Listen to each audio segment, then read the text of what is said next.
Bonsoir à tous, vous êtes à Orateur Bantou. Voici ce que dit un téléspectateur de notre programme. Je suis ravi de voir que notre culture est enfin traitée avec le respect qu'elle mérite. J'aimerais que vos invités parlent du statut matrimonial d'un orateur pour un mariage traditionnel chez les Bantous. Signé M. Pecos depuis Mwanda. Le sujet de ce soir, quel est le statut matrimonial d'un orateur pour un mariage traditionnel chez les Bantous? Et pour en parler, je reçois deux invités. Deux invités qui sont M. Madama et M. Nzengi. Mais avant, ils vont se présenter. M. Madama, Omadia. Maidu kindawu otevana otebwadia. Kombo mukokubolo. Inu pove inu tanu mabenda na mbe saka kinu. Bika kinu ndi bika baka kumbe. Ndimi ve hululelo kudi sikla akumbe enbede gombe ngabu wojedi men. Ndibone kuba nukana meni lelu disake. Meni inama madama. Madama botu kuna pao na madungu. Iya mapawa botu kuna madama na maranzi. Koko maranzi abotu kuna niange na mibenzo. Nianga abotu kuna nzenge na maranzi. Mibenzo abotu kuna maranzi na nguma. Koko madama abotu kuna bisiru na boma. Tata madungu ombu mavanga. Odidi musangu sangu. Abotu kuna busengi na ngoi. Ngoi abotu kuna mumbolo na mwele. Kakombo mukokubolo na wana tsango bakote mutima. Mukutu mudepo tsabadi masala kena hala. Rikasu yele mbano kohi membro katsakene mpompe mintonga. Wana ni huni huo bendu si bendu se ya yema kanyega mabaka meni. Tsande gene ngungama tu na binje bene musomba nde tina bodi ngungama. Nzehwe mu musumu nege bandu yama muivo. Ni amone isi makama tsenge kosikosiki. One kinda mogonzi na kavonda mpembo na bukila bonzanga na mwele. Kinda mbongo na mionzo na mabeka mondungu matata kwabi. Isi ngondu na musenga na mukoko bile. Isi lata bumbo yukoba na mengo. Isi nenga na mubile. Kinda motoga na manga na masuki. Isi miduma. Kinda mombi na ngwe na mibombe. Kumvumo mukokubolo wana tsango bakate mutima. Ndimeni tamakala ibanzobe. One tsonga na bomba na bobelo bota tanzenga mabanda mabaka meningi enzo. Ndi nyamene kinda basu na ngondu mundu na mawele nyamene kinda nzenge na kangu kia. Kumo kupe kumapito manzenga mali okubenzo mazamu ukombo kia. Ndege banda ki ngombu tsanguri na mwene. Hone huma kabu mabiso hone huma zoko mtindambe huna mwele kudikosi. Hone kukela keke bukili. Hone humu divoyobye. Kamu kokubo lutemeni baka muivo. Tsango bakate mutima. Merci Mukokubala, Monsieur Madama Malungu. Monsieur Nzengi, Marambouga. Kumblibal. Mela manimbu. Manimbu, pamba manimbu ngabo batu bingi. Manimbu. Manimbu beni batu bingi. Pa wa wetubo wa mutu. Ukubura abantu tubo utubo. Wabura utubo. Adi ni mabongi manimbu umba adi makambo. Waba diambu tubo. Pa mabola ayi maboleli utubo. Manimbu bana manimbu. Mela ntie mafumbi. Me mwana mafuma ntiengi. Nani amiyendu. Ni amiyendu mwana miyeme mundunga na mutukumawari. Mutukumawari maburu na mwanda. Na mawari mamwanda. Mwanda mawari awa maburu na ikapi.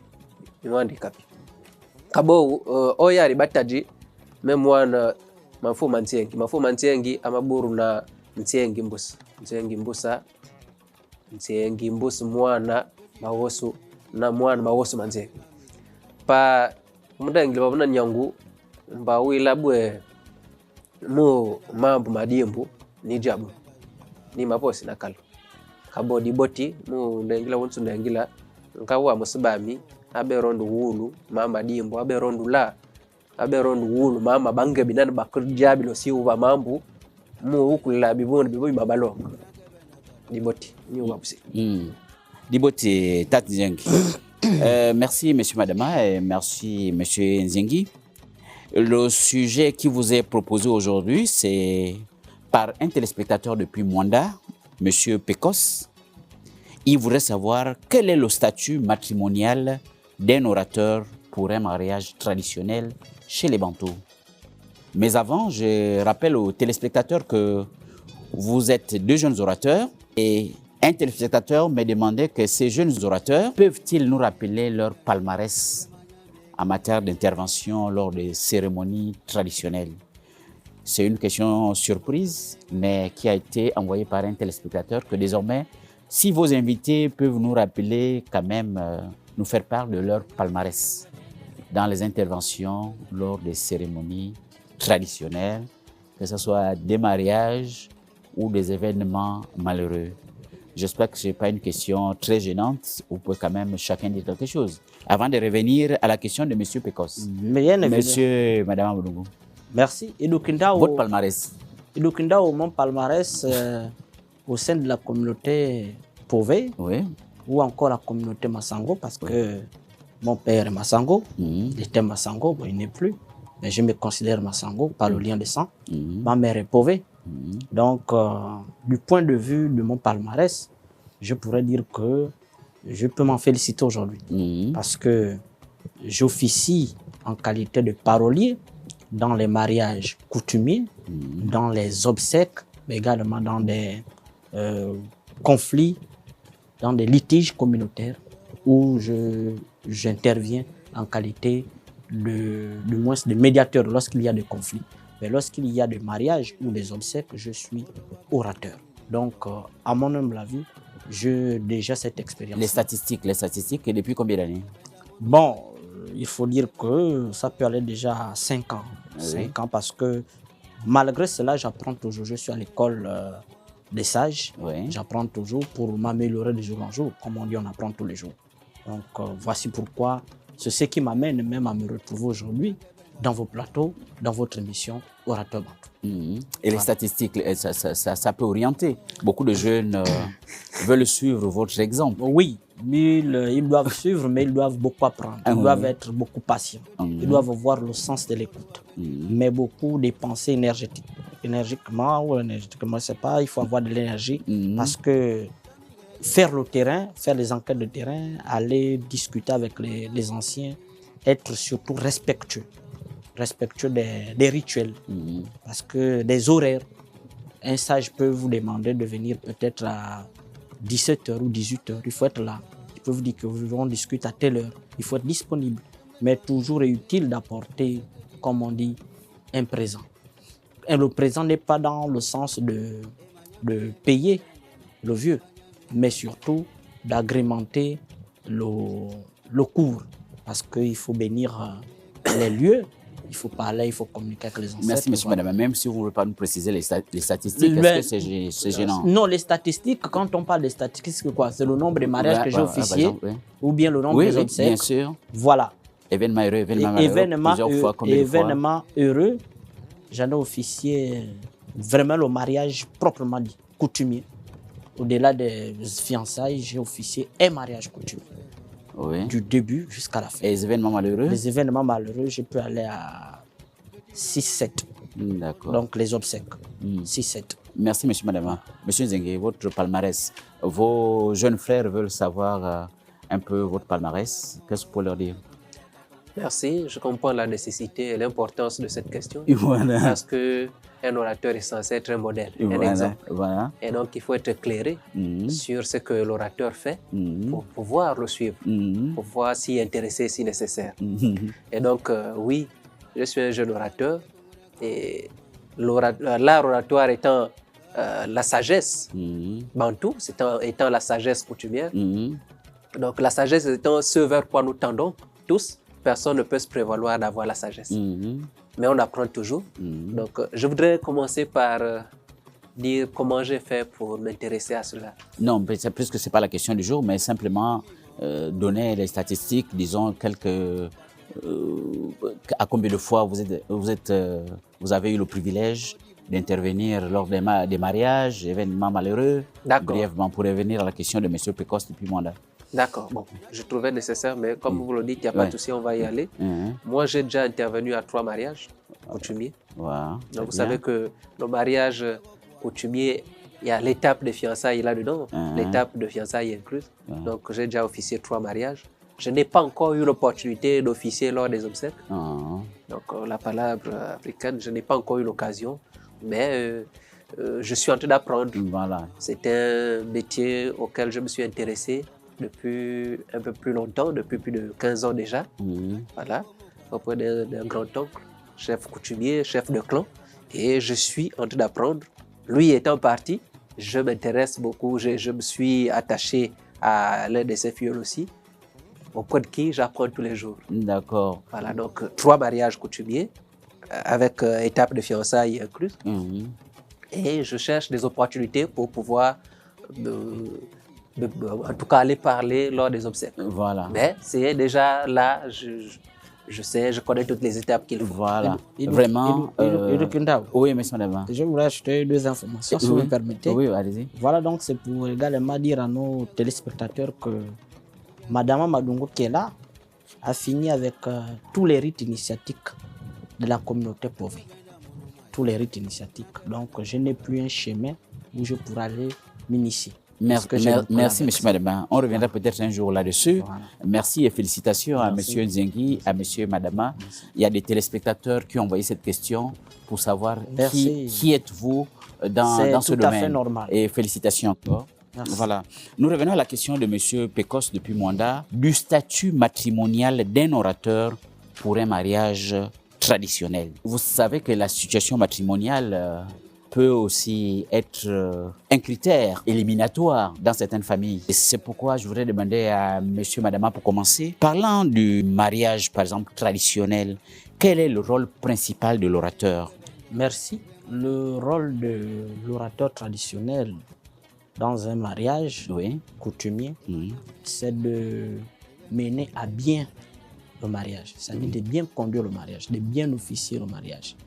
Et officier le mariage, c'est de tout en respectant les étapes, les codes et les rouages de ce mariage-là. Mais il parle au nom de la famille qu'il a mandatée. Donc c'est la voix guide de cette famille-là. C'est le représentant de cette famille-là durant le processus du mariage. C'est vrai, il sert de pont entre les deux côtés, les deux familles, pour le dire. Grâce à l'art oratoire. Bien évidemment. Voilà. Monsieur Nzengi, qu'est-ce qu'on peut dire, le rôle principal de l'orateur lors des mariages traditionnels? Bon, pour ajouter à ce que disait tout à l'heure M. Madama, vous savez, officier un mariage coutumier en tant qu'orateur, c'est déjà accepter d'être dans un duel verbal codifié. Voilà, c'est un duel verbal codifié. Et l'orateur coutumier, donc l'orateur, doit maîtriser l'art oratoire. C'est le préalable. Il doit connaître les codes. Ces codes sont entre autres la ruse. La ruse pour pouvoir décoder, pour pouvoir démanteler un piège tendu par l'autre partie et éviter des amendes. Ces codes, l'un des codes peut aussi être la connaissance des proverbes. Parce que être invité à officier un mariage, ce n'est pas venir comme à une veillée mortuaire et puis détailler. C'est avoir un langage imagé, métaphorique. C'est parfois mêler un peu de l'humour. Et donc, l'orateur coutumier, c'est celui qui est aussi une espèce de maître de cérémonie. C'est celui qui, dont l'atmosphère, dont le climat qui prévaut, c'est lui qui donne le ton. C'est lui qui détend l'assistance à travers l'humour. Il y a tout cela qui est mêlé et ça nécessite beaucoup de talent. Il peut arriver à négocier, par exemple, la dot. Ça, c'est son rôle de médiateur dans la transaction. C'est une transaction sociale, juridique aussi, qui consiste à lier, à mettre en relation deux familles. C'est lui qui est le médiateur. C'est lui le pont, comme vous l'avez dit tout à l'heure, entre ces deux familles. C'est quelqu'un qui doit user de tact, qui doit avoir une finesse dans le langage pour amener les deux parties à parler d'un même langage. Voilà. Maintenant, est-ce que on peut considérer que le statut matrimonial d'un orateur, savoir s'il est marié, célibataire, veuf, est-ce que ce statut peut être considéré comme un critère éliminatoire dans certaines familles, Monsieur Zengui? Je dirais, ça c'est pour ceux qui me connaissent moins l'art oratoire. Parce que, figurez-vous, la connaissance de l'art oratoire n'est pas attachée à un statut particulier. C'est-à-dire que pour connaître l'art oratoire, celui qui vous donne ça n'a pas besoin de savoir si vous êtes marié ou pas. C'est quelqu'un qui doit vous considérer et qui doit lire en vous des aptitudes, qui devait d'abord lire en vous l'intéressement, vous devez être intéressé à cela. Et deuxièmement, il doit lire des aptitudes, des prédispositions à pouvoir prendre la parole devant les hommes comme soi et puis parler.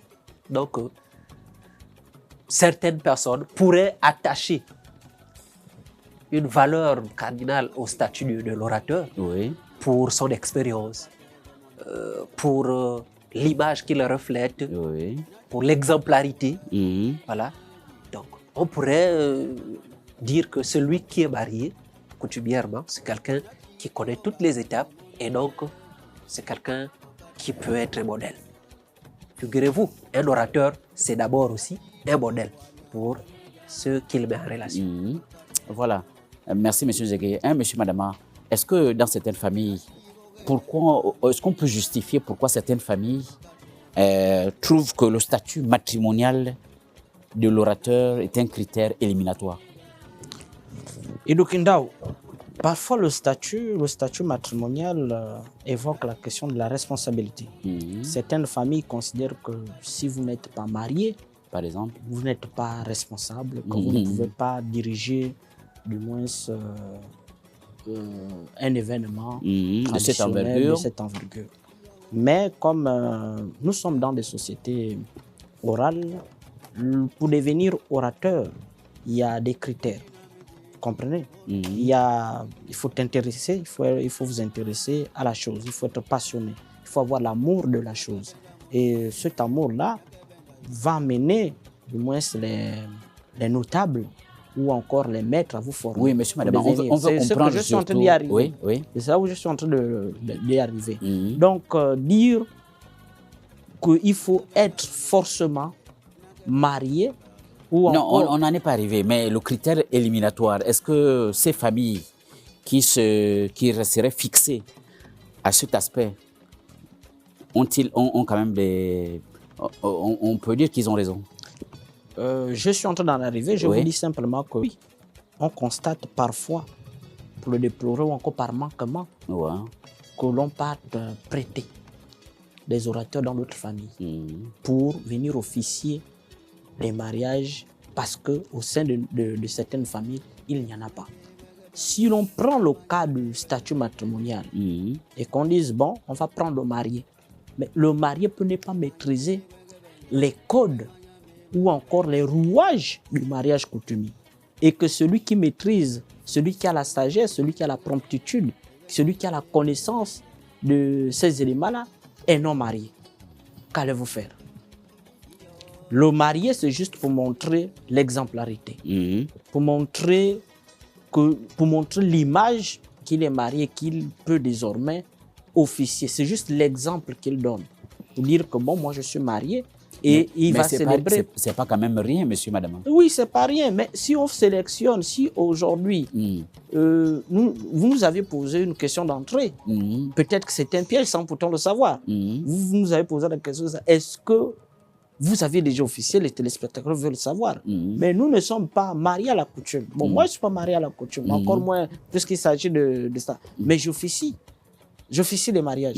Cela ne veut pas dire qu'il me manque de qualité ou bien il me manque de connaissances parce que je ne suis pas marié. Je ne fais que transmettre ce que j'ai appris et j'applique ce que j'ai appris du mariage coutumier ou encore de l'art oratoire. Donc, pour ma part, je pense que le critère d'être marié n'est pas forcément obligatoire. Le statut matrimonial, ne devait pas être un critère éliminatoire. Voilà, n'est pas un critère éliminatoire, mais surtout n'est pas obligatoire. Parce que on peut se retrouver dans des circonstances où le marié n'est pas là, mais vous vous maîtrisez et qu'il y a un événement. Vous faites comment? Oui, ça c'est un cas. Voilà. Ça c'est un cas. Ce sont des circonstances qui peuvent arriver. Voilà. Donc nous devions nuancer en montrant qu'il est certes vrai que l'homme marié peut prendre, parce que c'est l'onction qu'il donne aussi au futur marié. Oui. Lui dire que moi je suis marié, il n'y a que c'est l'onction-là, c'est la valeur-là. Mais celui qui n'est pas marié ne peut pas être totalement exclu de ne pas prendre part à cela. Parce qu'avant d'être marié, peut-être qu'il a été aussi orateur, peut-être qu'il a officié des mariages traditionnels sans être marié. Voyez, vous comprenez. Merci, monsieur, madame. Certains téléspectateurs peuvent penser que vous vous défendez parce que vous n'êtes pas encore marié. Non. Monsieur Nzengui, qu'est-ce que vous ajoutez? J'insiste, est-ce que les familles qui sont fixées, qui se fixent sur le critère matrimonial comme critère éliminatoire ont quand même raison? J'insiste là-dessus. D'une part, oui, monsieur Nzengui. Moi, puisque vous insistez, je voudrais, permettez-moi de déplacer légèrement l'angle du questionnement. Ici, on pourrait comprendre, est-ce qu'il est nécessaire qu'un orateur coutumier soit marié? Je dirais oui et non. D'abord oui, parce que, comme je l'ai dit tout à l'heure, l'orateur doit être le reflet des personnes qu'il représente. En d'autres termes, il doit avoir un statut pour inspirer la confiance de la part de la famille adverse. On ne peut donner que ce qu'on a. Par exemple, il y a des conseils à donner. Bien sûr, évidemment. Il y a des conseils à donner. Ça, c'est d'une part. Je dis oui et non. Oui, parce qu'il doit être un modèle. Oui, parce que sur la base de ses connaissances empiriques, il a une expérience à faire valoir. Et généralement, on fait confiance à quelqu'un qui a une expérience. Donc, oui, sur ce point-là, on peut penser que c'est nécessaire qu'un orateur coutumier soit marié. Mais, et là, je voudrais insister là-dessus, le statut de marié n'a rien à voir avec la connaissance de la sagesse ancestrale. Vous pouvez être marié et ne rien maîtriser de la coutume. Vous pouvez être marié et appeler les gens à vouloir à venir sauver votre foyer chaque fois. Parce que vous ne maîtrisez rien même de votre couple. Vous ne connaissez pas, vous n'avez pas la sagesse. Merci, monsieur Nzengui. Donc, ce n'est pas nécessaire. Pas forcément. Oui, monsieur Nzengui. Monsieur, madame, vous voulez ajouter? Oui, je disais ceci que il parlait de l'exemplarité, il parlait de la qualité. Parce qu'aujourd'hui... De la valeur qui symbolise, hein? Voilà. Aujourd'hui, lorsqu'il y a mariage coutumier, et que l'on scelle avec du moins des présents qu'il faut, ou encore avec certains éléments de valeur, la belle famille pose toujours la question de savoir à qui on va remettre notre fille. Donc, par expérience du vécu matrimonial, la famille juge utile de donner la nouvelle belle-fille aller faire asseoir sur une femme mature qui a été mariée. C'est pour donner l'onction, donner la bénédiction, parce qu'il serait, entre guillemets, mal perçu qu'une femme non mariée ne puisse accueillir cette fille qui vient d'être mariée. En revanche, nous devions nuancer la question. En revanche, le mariage traditionnel ou bien celle qui n'est pas mariée, le mariage n'est que l'accomplissement d'une durée de vie, bien d'une vie commune. Et là, c'est l'accomplissement d'un acte qui devient légal sur le plan juridique, même juridico-traditionnel, parce que ce sont des instances traditionnelles qui officient ce mariage-là. Maintenant, c'est simplement dire que celui qui n'est pas marié, ou bien la grand-mère là, qui n'est pas mariée, mais qui a fait plus de 30 ans de vie commune, a également l'expérience du mariage. Donc, ce n'est pas parce que cet acte-là vient montrer que vous êtes marié, que vous êtes exclu. Même le marié apprend toujours de celle qui n'est pas mariée, de celui qui n'est pas marié, parce que ces derniers ont également une expérience de vie Madame, je vous arrête. Est-ce que ça veut dire que vous voulez encourager vos confrères à déposer la jeune mariée, même sur une femme qui n'est pas mariée? Pour ma part, je ne... C'est vrai que c'est une parenthèse. Voilà, pour ma part, je ne conseille pas. Ah, très bien. Il y a des circonstances où l'on peut aller puiser de la connaissance chez quelqu'un qui a de l'expérience. L'expérience des vies. Mais sur le geste, monsieur, madame. Sur le geste, nous devions respecter... Déposer la nouvelle mariée sur les cuisses d'une maman sur le geste, nous devions qui n'est pas mariée. On peut le faire. Sur le geste, nous devions respecter seulement les principes de base. Très les bien. Principes de la société. Revenons à notre question. C'est-à-dire poser la mariée chez une personne qui est mariée. Très bien, merci. Revenons à notre sujet. Oui. Monsieur Nziengi et monsieur Madama, un orateur talentueux, mais célibataire, peut-il quand même officier? Bien évidemment. Allons-y. À l'affirmatif, oui. Il est talentueux, il peut officier le mariage. Ce n'est pas parce qu'il n'est pas marié. Le talent démontre déjà qu'il peut officier. Donc, pour ma part... Je dis bien talentueux. Hein? Mais bien sûr, voilà. Le talent... D'ailleurs, il y a un proverbe qui dit, je ne sais pas si c'est une citation qui dit « Aux hommes bien nés, la valeur n'attend pas le nombre d'années ». Et les pauvres disent « Tsosoko kasaka vengrir ». Tsosoko kasaka vengrir, ça veut dire que c'est le talent. Celui qui a le talent doit l'exprimer. Et s'il a le talent, il exprime ce qu'il détient comme connaissance. Donc, il ne doit pas, du moins, ce n'est pas le mariage, il faut dire qu'il va bloquer, qu'il ne puisse pas s'exprimer. Donc, s'il est talentueux et qu'il maîtrise les rouages du mariage traditionnel, il est autorisé à officier. Monsieur, madame, vous êtes quand même d'accord que s'il faut choisir entre un marié et un célibataire... Qui est talentueux. Oui. C'est ce que je dis. Dans la société, il faut comprendre que la société est hiérarchisée. Et cette hiérarchisation amène à ce qu'on respecte cette société-là. Ça veut dire que s'il est talentueux et qu'il n'est pas marié, la logique voudrait que l'on donne au sage qui est marié. Mais dans le cas d'espèce, il faut aussi donner la place à ces jeunes-là de s'exprimer et de démontrer qu'ils ont aussi du talent et de la valeur et de la connaissance. Donc, il peut, par moment, permettez-moi, c'est aussi une parenthèse, lorsqu'il y a des obsèques, mes oncles sont des orateurs. Mais ils me disent non, il vaut mieux qu'on prenne déjà, qu'on vous montre, comme on a toujours à dire que... Qu'on vous jette à l'eau, voilà, dans le cadre de la formation. Voilà, il faut déjà prester devant nous pour qu'on voit. Hein? Et à partir de là, comme on dit,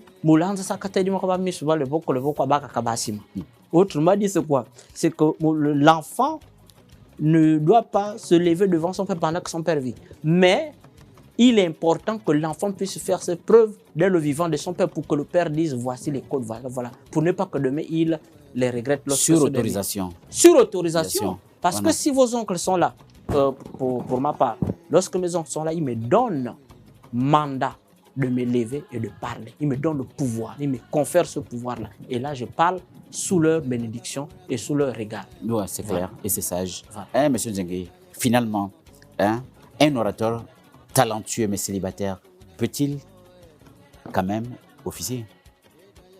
Oui.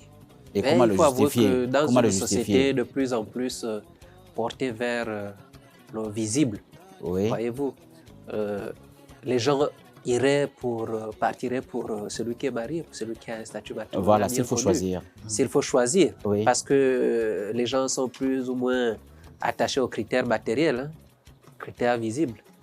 Mais pour ceux qui sont sages, ils iront vers celui qui est talentueux, celui qui est reconnu, quand bien même il ne serait pas marié.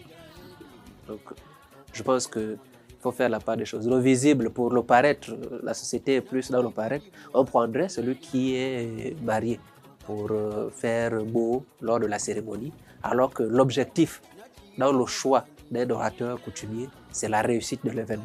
Et il n'y a que celui qui est talentueux qui peut réussir un événement. Oui, monsieur Nziengi, un orateur, il doit utiliser aussi son expérience personnelle. De quelle façon? L'expérience personnelle. Oui. Je disais que j'ai officié lors des 3 mariages. Est-ce que ce n'est pas déjà une expérience? Mais je ne suis pas marié. C'est déjà une expérience. Je peux l'utiliser pour la réussite d'un autre mariage. Oui. Et Mais aussi, même quand bien même je ne suis pas marié légalement, je vis de manière maritale. Vous savez, le mariage, c'est ce qui est officiel à venir devant les gens. Mais moi, je vis depuis que je suis étudiant. Je vis toujours avec une femme à la maison. Je n'ai pas, certes, encore marié quelqu'un, mais le vécu Pas d'un encore, homme, d'un mari, je l'ai déjà. pas encore marié. J'ai déjà le vécu d'un marié. Ouais, Donc, je vais une bonne passer à l'acte, expérience. très certainement, Ouais. mais j'ai déjà de l'expérience en ce qui concerne la vie commune avec une femme. Félicitations pour ce projet. Monsieur, madame, Oui. un orateur utilise son expérience personnelle. Oui, l'orateur utilise son expérience personnelle. C'est comme s'il faut paraphraser le président burkinabé, qui disait que si vous ne donnez pas la chance aux jeunes, comment est-ce qu'ils vont acquérir de l'expérience? Très bien. Donc l'expérience aussi, c'est cela. Si vous ne donnez pas la possibilité aux jeunes, vous allez toujours étouffer les talents. Et à la fin, on va regretter pourquoi on n'a pas exploité ces talents-là. C'est vrai. Donc, ici, nous ne devions pas plus axer l'expérience comme critère pour, du moins, manifester ou encore présider des cérémonies ou encore des événements. Il faut donner la possibilité à tout un chacun. Si la personne a le talent, il y va. Aujourd'hui, on voit les plus jeunes. À l'époque, c'était un peu les plus grands qui étaient dans le... Si on parle un peu le cadre scolaire. Mais aujourd'hui, on voit des plus jeunes à l'université. 17 ans, 18 ans. Mais pourquoi? C'est leur intelligence. Mais on ne peut pas couper ça à un enfant. 22 ans, 23 ans, il est docteur. Pour certains. Voilà. Mais c'est quoi? C'est son talent, c'est son intelligence. Mais dans le cadre traditionnel, nous devions aussi comprendre ça. Pour dire que s'il a le talent, il faudrait qu'on puisse valoriser son talent au lieu de l'étouffer. Donc, pour ma part, il faut donner la possibilité, il faut donner la chance aux talentueux pour exprimer afin qu'ils puissent acquérir leur expérience. Monsieur Zeki, qu'est-ce que vous ajoutez? Non, rien à ajouter, c'est bon. Effectivement, on dit souvent Effectivement, que la valeur d'un chance homme à tout le monde. n'attend point Le le nombre nombre d'années. d'années, Voilà. Donc, même dans ce milieu, dans l'art oratoire, les orateurs sont encouragés, effectivement, ceux qui sont plus expérimentés, d'encourager les plus jeunes. Mais l'expérience, Voilà. l'expérience s'acquiert avec le nombre de fois, Voilà. avec le nombre de pratiques. Voilà. Mais comment voulez-vous que quelqu'un ait de l'expérience Si vous ne si vous ne pratiquez lui pas. donnez pas l'opportunité de pratiquer une seule fois? Voilà. Donc, il faut accorder de la chance à tout le monde, donner l'opportunité aux jeunes talents de s'exprimer de manière à ce qu'ils deviennent aussi des personnes capables de transmettre. Voilà. Est-ce que, en faisant cela, on peut conclure quand même qu'il y a un lien avec le respect des ancêtres, puisque nous sommes dans la culture bantou, monsieur Nzegui. Le fait d'encourager les jeunes, donner la main, et est-ce qu'on peut penser au respect des ancêtres? Qu'est-ce que vous ajoutez? Le respect des ancêtres est préalable même à la célébration des mariages ou Par exemple, au débat lors d'un décès. Pourquoi? Parce que lorsqu'on vous choisit, sachez que c'est avec la bénédiction des ancêtres. Si l'on vous donne un art qui n'est pas le vôtre, les ancêtres vont faire en sorte que vous ne soyez jamais puissant, que vous ne le célébrez pas bien, que vous ne le fassiez pas bien. Voilà. Donc, le respect des ancêtres, c'est aussi dans le choix, dans la sélection des futurs orateurs. Lorsque vous n'êtes pas fait pour cela, vous ne prospérerez jamais sur cette voie. Donc, il y a le respect des ancêtres à ce niveau. Ouais. Et le respect de ces ancêtres aussi passe par le respect des codes qui vous sont donnés et la forme dans laquelle ces codes-là vous sont donnés.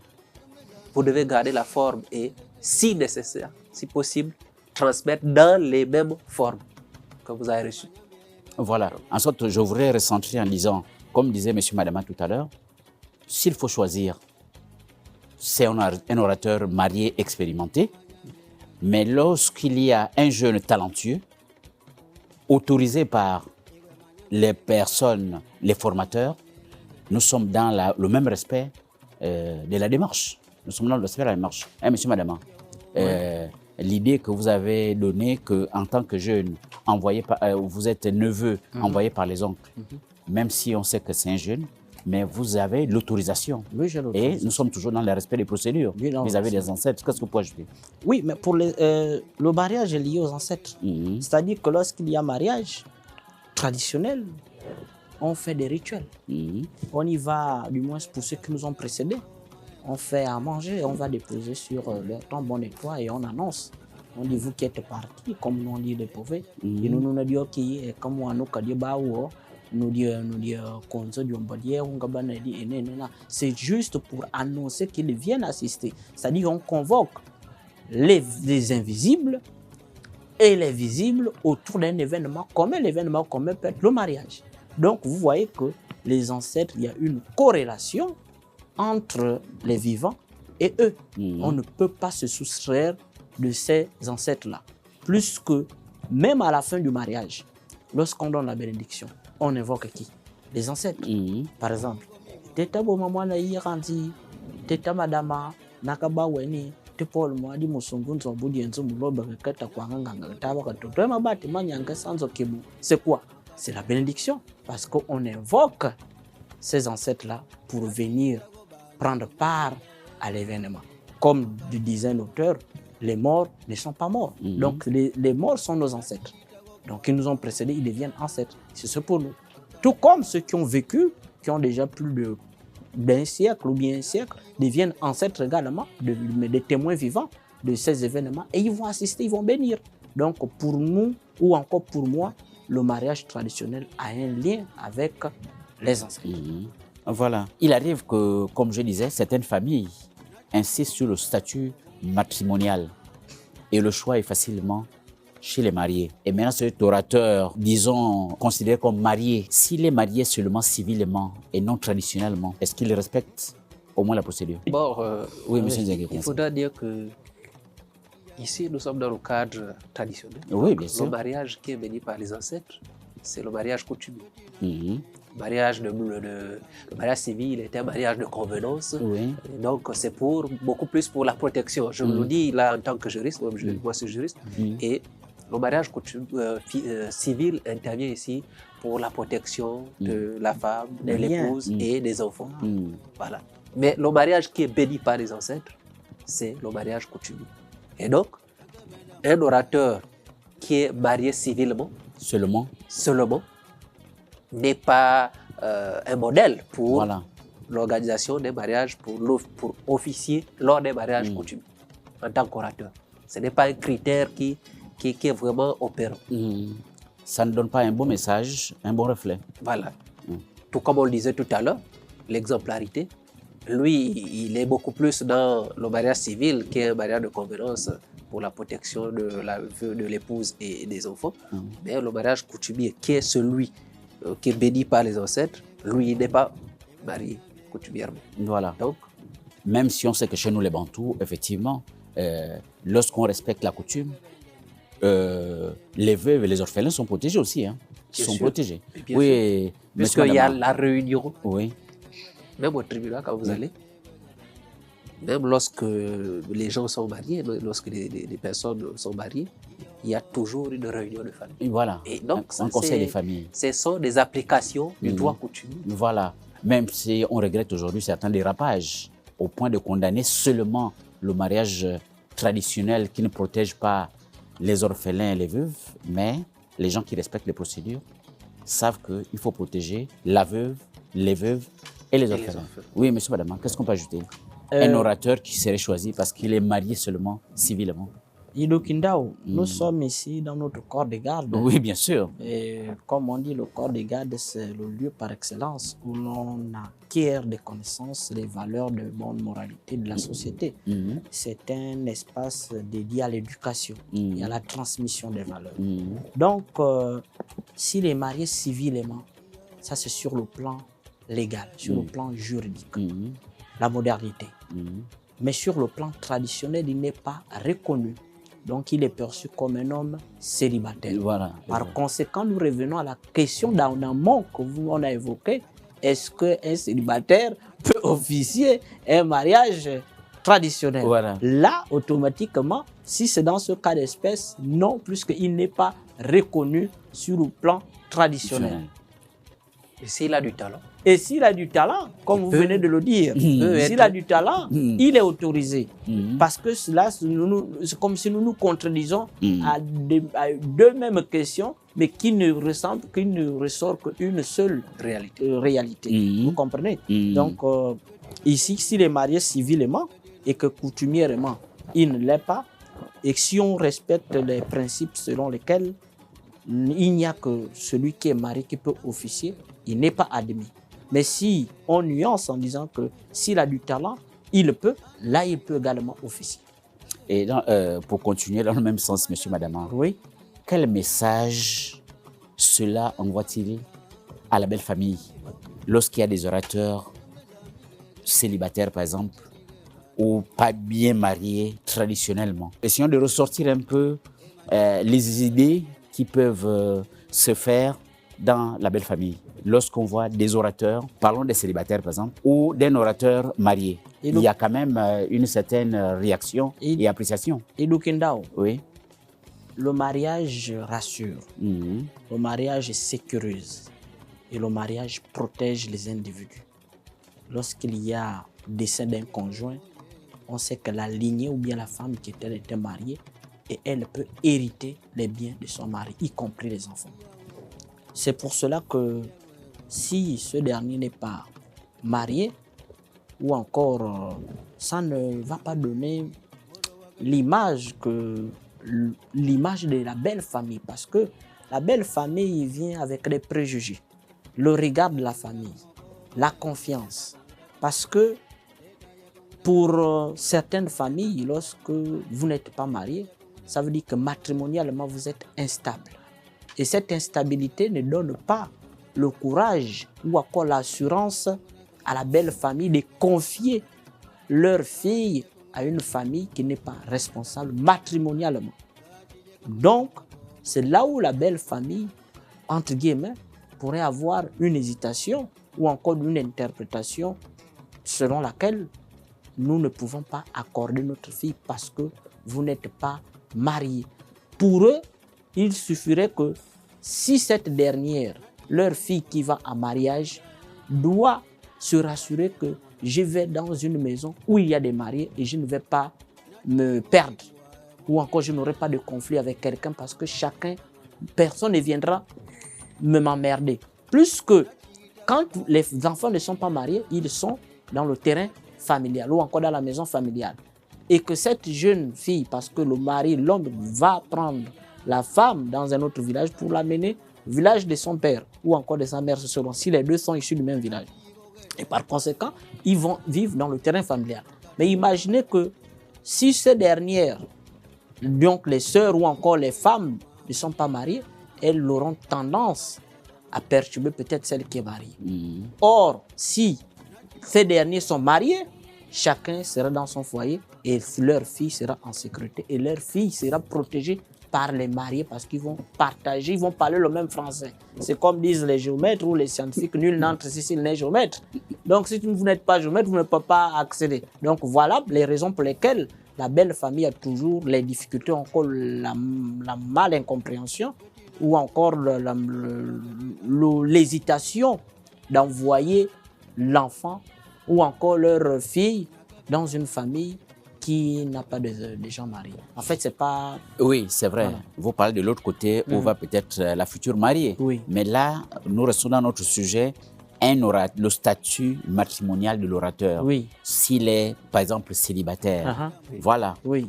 Le message qui va dans les familles bon. pour lesquelles vous défendez. Merci. Autrement dit, c'est clair. Oui. Mais je voudrais qu'on revienne sur... ajouter. Oui, ce dont vous disiez pour l'orateur qui est célibataire et qui officie au mariage. Voilà, le message... qu'il envoie à la belle famille. Voilà. En fait, surtout si l'orateur est du côté du mari. Du marié. Voilà. En fait, quand la belle famille... Comment la belle famille... Quand la belle famille vient... voit que le futur marié nous a même des orateurs célibataires. Est-ce que ça ne peut pas un peu déranger quand la belle famille s'il vous plaît, Lukindao, quand la belle famille vient, quand la belle famille arrive... Mais considérons que, bon, il est talentueux. Bien évidemment. Quand la belle famille arrive, la belle famille n'axe pas plus le regard sur l'orateur, celui qui officie. Mais c'est sur la personne qu'ils vont confier leur fille après l'acte. Oui, je suis d'accord. Merci, madame. Monsieur Nzengue, vous comprenez un peu la question, non? Oui, la question est comprise. En fait, ici, le fiancé arrive avec un orateur célibataire. Mais du côté des parents de la femme, ça peut quand même faire réfléchir. Oui, Même si évidemment. au préalable, on ne maîtrise pas sa situation, son talent, ainsi de suite. Évidemment. Ça donne quand même un message. Évidemment, Local, parce par exemple. que nous avons dit Local, tout à par l'heure exemple. que l'orateur, c'est d'abord le reflet. Voilà. Hein, c'est Voilà. le représentant. Il peut être en connu même temps. dans un quartier. C'est celui que vous c'est un avez choisi, c'est le célibataire. porte-parole. c'est le modèle. Alors, dans ce cadre-là, puisqu'il est le modèle, Voilà. on comprend que la belle famille pourrait être Ça- tentée à avoir une certaine Voilà, négligence. appréhension. Il y aura des appréhensions forcément. Voilà. Et l'interprétation de cela pourrait être négative. Voilà. Vous voyez un peu. Non, au sérieux, ça reflèterait. Voilà. Ça pourrait refléter Voilà. non sérieux. Mais avec oui. plus de renseignements, on peut être rassuré. Bien évidemment. Pour savoir que celui-là, il a une expérience évidemment. et il a l'habitude. Mais généralement, et là je le dis, Oui. mon confrère ici le sait, Ouais. avant le mariage, on finit toujours par se retrouver. Hein. Toujours. Oui, bien sûr. Donc, bien sûr. lorsqu'on vient, c'est quelques convives qui sont là, qui Ouais. ne connaissent pas ce qui va se faire. Bien Mais évidemment. en réalité, on se concerte Oui. un jour avant, sinon Voilà. 2 jours avant. Voilà. On sait ce qui doit être. Mais sauf que on connaît le statut de chacun. Oui. Tout un champ. La belle famille, Tout à fait. qui Ouais. est très rapprochée, connaît le statut de Tout à celui fait. qui vient parler Oui. au nom de la famille adverse. Voilà. Parce que monsieur Nzengui, dans le même sens, hein, monsieur, madame, hein, Oui. vous savez que le monde est petit. Hein. Le monde est petit. On connaît qui est qui. Et Lukindao, le Et monde si vous avez un mauvais côté, et Lukindao. étant célibataire en plus, Et Lukindao. ça peut réagir. Monsieur, Et madame, Lukindao, oui. le monde est petit. C'est pour cela, comme disait M. Nzengi ici, Oui. c'est que lorsqu'il y a mariage, Mhm. il y a d'abord ce qu'on appelle, on se renseigne. Mhm. On va chez quelle famille, comment est-ce qu'ils vivent, comment est-ce qu'ils se comportent. Nous sommes dans le statut matrimonial de l'orateur. Mais bien évidemment. Oui. Et en même temps, s'il y a des renseignements sur la famille, forcément, il y aura des renseignements sur l'orateur. Mhm. On sera face à quel orateur? Voilà. Parce que les deux orateurs, à la veille du mariage, Mhm. doivent se trouver pour finaliser et entériner Mais comment... l'orateur adverse n'a pas les capacités de disqualifier le futur Non, orateur. il n'a pas. Mais après aussi, il faut savoir que n'a le pouvoir sur certains mariages, du moins ce mariage traditionnel, que la famille qui reçoit la dot. Mhm. Vous alignez au principe.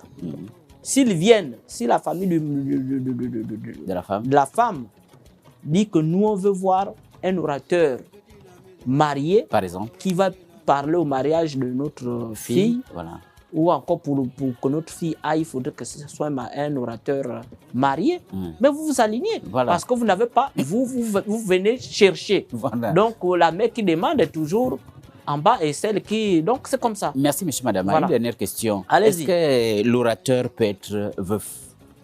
Bon, vous saviez, Est-ce qu'un orateur veuf? il y a des Oui. circonstances qu'on ne prévoit pas. Oui. La mort est un plan de Dieu. Mhm. Et nul ne peut souhaiter la mort de sa femme ou encore de qui que ce soit. Mhm. Et lorsque c'est le choix de Dieu, Mhm.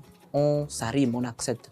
Mais cela n'enlèverait pas le statut. Il devient veuf parce qu'une situation est arrivée. Voilà. Il a toujours son donc, expérience. il a toujours son expérience. Donc l'exclure serait doublement faire vivre son veuvage. Merci. Donc Merci, il Odingue. est Qu'est-ce que vous autorisé. ajoutez? Il faut avouer d'abord que nous sommes toujours sur le plan visuel, là, sur l'apparence. Oui. Si la belle famille a connaissance de cela, ça pourrait présager de mauvaises choses. Mhm. Parce que nous sommes africains, nous sommes superstitieux. Hein. Et donc, on peut trouver à cela un inconvénient. On peut dire que si lui, il est veuf et il vient parler, étant donné que celui qui donne l'onction, sachons tous que l'orateur coutumier, c'est celui aussi qui est le véhicule oui, qui transfère des valeurs les ancestrales. valeurs, là. C'est lui-là qui vient pour officier. Il est comme ça. Est-ce que ça ne doit pas impacter sur notre futur Influencer, ménage? voilà. Ça peut donner ça peut être ça peut créer des remous, ça Voilà, peut donner voilà. à diverses interprétations. Donc, selon les sensibilités Maintenant, de certaines familles. Voilà, selon Voilà, les qui sensibilités de apprécieront. certaines familles, ça Voilà. peut arriver qu'on puisse réfléchir comme ça. Mais comme on l'a dit tout à l'heure, on finit par se retrouver un jour avant ou 2 jours avant la célébration Voilà. du mariage pour harmoniser nos points de vue. Et là, on finit par tomber d'accord si c'est possible ou pas, Voilà. si on peut l'accepter ou pas. Merci, monsieur Nzengi, monsieur Madama. Nous allons maintenant faire le résumé pour nos communautés. Si monsieur Nzengi peut commencer le résumé pour la communauté. Nous sommes à la fin de notre discussion. Hein, Monsieur Nzengue, vous avez la parole. Idukindawu benu la manimbu. Manimbu, pa manimbu ngababwe tubangano. Tumpa mabur, wano tumbautu. Waburu tumbautu. Memo wani yom. Muteula jongu na yom. Le résumé pour la communauté. Otstune ngibabana nyangu mutuwibula ye mutuwaga awelu. Ga kuma mugetu. Oru rel bobisma babal nani. Bobisma bomongo. Mo boss di well ni mutu. Tunga boss baba na iburai tsuruga bwe nesi tuwe tsoni babala adi mutu orungu baba. Pa mutu baba moru elabin. Me moru la agela sabibo wari mutu. Tuweje abi mutu una nutu sala eja boss mambo. Tuweje abi yera abeu. Mba moja boss mambo uwe. Ba ulu salba usal. Bakobyo baktsingul mutu mba mutu akuwe. Tupadu baba kubanbu mba mutu abu na moru. Tumuvei aka boss. Durungulu bungi samba. Tsuna ngano. Be tsuni mutu. Be webuli. Awe wakomu. Awe ja boss. Orungulu boss. Duyala kubana moru au mutu adwaru. Twendianu tulabianu abibo ntimu. Abibo wari mutu. Pa ni benazal ni ulongo mutu ananu benu ulonge. Iboti idukinda. Merci, Monsieur Nzengue. Monsieur Madema, Mukokubolo.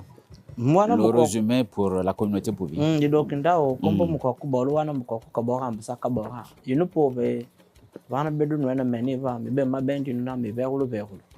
Mbe saka kinu. Bika kinu unde bika bao mbe. Nde mivegulu eva na idukinda o media rudia vovu ambua kuswe mata metema kusunda kataka kabwenzi hudiombadie idukinda watombi mna kusu kuna kataka kabwenzi hudiombadie akabaka ubawo tauna sibana te taka vovu diombadie ona mabomide muhadidi taka vovu diombadie doto ona ndana muhadidi no kabike di ona wange kitsoso akondi mbedi no gaya ona kabike makota mna bumbo pove nedi taka vovu diombadie mahudu kana na ona mabomide muhadidi ama tigide mambo madiombadie taka tsunda diombadie ona sibana te inu pobutanu mabenda na tsoso ko kasaka pingidia ona sibana tudota ama tigide mambo me nedi taka tsunda mambo madiombadi dota ona bani kina manda adulakdia ngolwe adulakdia povuna meni mi bani ki na mtamba ko tsunda dota diombadi no kadi bani ende bobede tudi awa mahude kantana ngakaba mekabendino meni ko sonu woku povu meni ke banu yamo muivu ombome di bukombo yi ombo tata mavanga kombo Mukokubolo wana tsango baka temutem no bete bwedi ho inunu nduru na tsaka na ditsab no bete bwedi no po nunu ka kengemen te bwedi ho ugetu nyembe na ngia mabaka mu hoyo mama wo tse. Merci à mes invités et bonne continuation. Merci à nos chers téléspectateurs, à Monsieur Pecos depuis Mwanda qui nous a proposé le sujet. Merci à nos techniciens pour leurs efforts à soutenir ce programme. Nous vous fixons rendez-vous dans quelques jours pour un prochain numéro. Bonne soirée à vous.